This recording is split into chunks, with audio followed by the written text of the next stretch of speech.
અલગ ટુકડે મને પહેલો 11,000નું ટોકન કરાવેલું, એના પછી 5 લાખ રૂપિયા ટોકન કરાવ્યું અને પછી 6 લાખ રૂપિયા એક લઈ ગયા. એના પછી જંત્રી મુજબના 6,30,000 રૂપિયા અમને એકાઉન્ટમાં નાખેલા અને 91 લાખ રૂપિયા આપણે કોલ્ડ સ્ટોરેજ વાઉચરમાં હિસાબમાં સીસીટીવી ફૂટેજમાં આપેલા ટોટલ પેમેન્ટ. અને રેકર્ડ ઉપર 1,08,41,000 રૂપિયા મારી જોડેથી એ લઈ ગયેલા.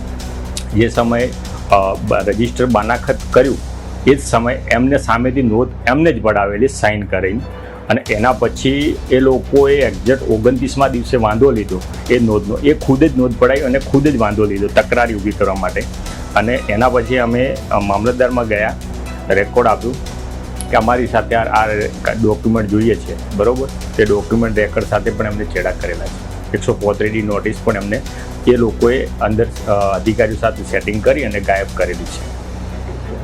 અને મારી સાથે કુલ 1,08,41,000ની છેતરપિંડી આ લોકોએ જમીન બતાવીને કરેલી. અમારી તમામ માહિતીથી અપડેટ રહેવા માટે જોડાયેલા રહો S9 ન્યૂઝ સાથે.